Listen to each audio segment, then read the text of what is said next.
पद्य खंड के पाठ 2 तुलसीदास के पद्य 1 व 2 का अध्ययन हम पूर्व की कक्षा में कर चुके हैं। आज हम पद्य 3 व 4 का अध्ययन करेंगे। पहले हम पद्य 3 देखते हैं। विहसी लखनु भूलि मृदुबानी, अहो मुनीषु महाभट मानी, पुनि पुनि मोहि देखा व कुठारू, चहत उड़ावन फूकी पहारू। इहा कुंभड़ बतिया को नाई, जेतर जानी देखी डर जाई, देखी कुठारू सरासन बाना, मैं कछुका सहित अभिमाना।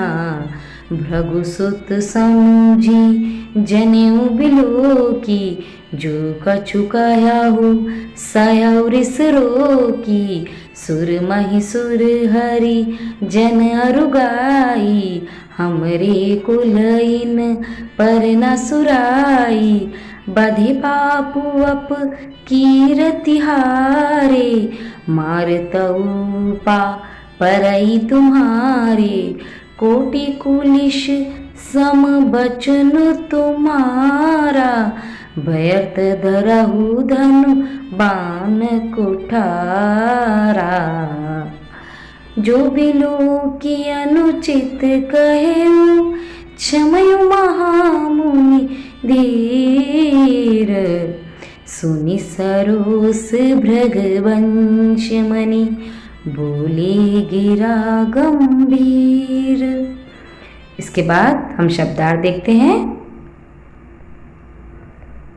शब्दार्थ में पहले बेहसी हंसकर, कुंभड़वतिया छोटा कच्चा फल या छुई मुई का पौधा, तर्जनी अंगूठे के पास वाली उंगली, गिरा अर्थात वाणी, हरिजन भगवान के भक्त, कुलिश कठोर, महाबल महान योद्धा। अब हम इसकी व्याख्या देखते हैं।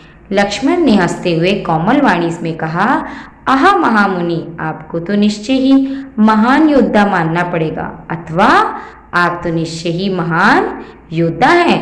आप बार बार मुझे अपना फरसा दिखाकर डराना चाह रहे हैं। आप तो फूंक से पहाड़ को उड़ा देना चाहते हैं। लेकिन ध्यान रखिए कि हम भी कोई छुई मुई के पौधे नहीं हैं जो आपकी तर्जनी उंगली दिखाने से सिकुड़कर डर जाएंगे। हम आपके इस गर्जन तर्जन से डरने वाले नहीं हैं। आपको क्षत्रियों की भांति फरसा, धनुष बाण आदि अस्त्र शस्त्र धारण किए देखकर मैंने अभिमान पूर्वक कुछ बातें कह दी, पर अब ज्ञात हुआ कि आप महर्षि भृगु के वंशज हैं। आपका जनेऊ बता रहा है कि आप ब्राह्मण हैं। इस कारण आपकी सारी उचित अनुचित बातों को मैं क्रोध को रोककर सुन रहा हूँ। आगे लक्ष्मण जी क्या कहते हैं? हमारे वंश में देवता, ब्राह्मण, भक्तजन और गाय पर वीरता दिखाने की परंपरा नहीं है। हम सभी जानते हैं कि राम लक्ष्मण जी का वंश कौन सा था? रघुवंश, क्योंकि इन्हें मारने पर पाप लगता है और इनसे हार जाने पर अपयश मिलता है। आप ब्राह्मण होने के नाते पूज्य और अबध्य हैं, अतः आप हमें मारेंगे तो भी हम आपके चरणों में ही पड़ेंगे। आपकी तो वाणी ही करोड़ों वज्रों के समान कठोर है, फिर आप ये धनुष, बाण और कुठार व्यर्थ धारण करते हैं। आगे लक्ष्मण जी क्या कहते हैं? हे मुनिवर, आपके वेश को देखकर मैंने अनुचित बातें कह दी, उन्हें क्षमा कर दीजिए, क्योंकि आप तो बड़े धैर्यवान और क्षमाशील हैं।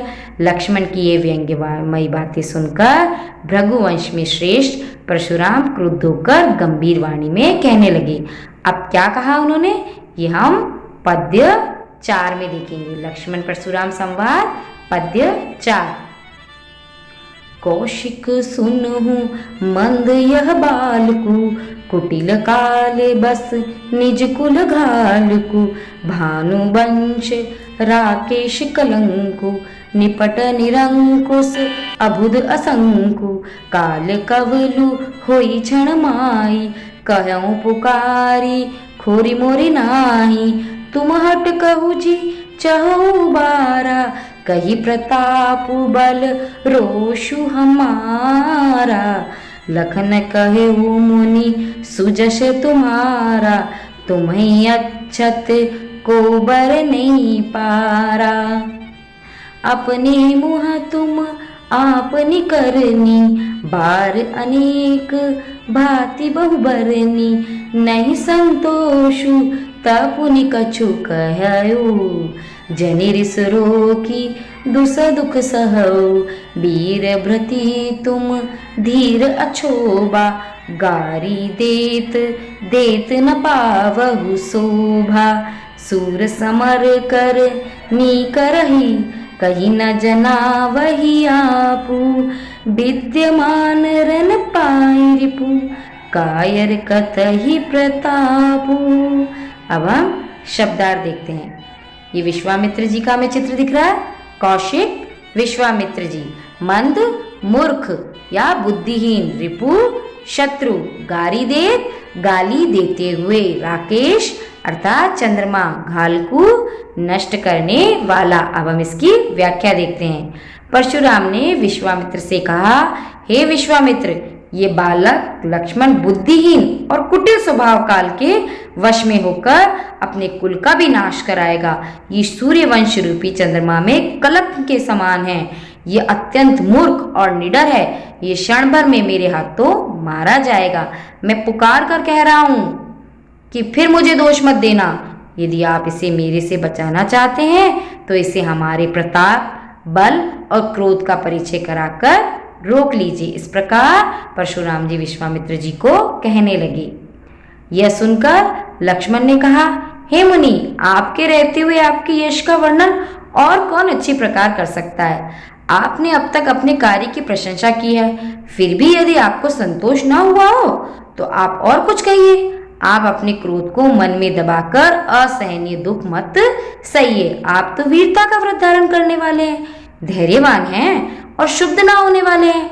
आप इस प्रकार गाली देते शोभा नहीं देते हैं। सूर्यवीर युद्ध में खुद वीरता का प्रदर्शन किया करते हैं। वे अपने मुंह से अपनी प्रशंसा नहीं करते। कायर लोग ही युद्ध में शत्रु को सामने देखकर अपनी वीरता की डींगे हाँका करते। इस प्रकार लक्ष्मण ने परशुराम जी की बातों का उत्तर दिया। आगे हम गृहकार्य प्रश्न देखते हैं। प्रश्न 1, लक्ष्मण ने परशुराम के वचनों को किनके समान बताया है। प्रश्न 2, परशुराम द्वारा बार बार फरसा दिखाए जाने पर लक्ष्मण ने क्या कहा। प्रश्न 3, लक्ष्मण ने अपने कुल रघुकुल की क्या परंपरा बताई है। बीच में पंक्ति आई थी कि हमारे कुल में किन किन पर पाप अर्थात हाथ नहीं उठाया जाता।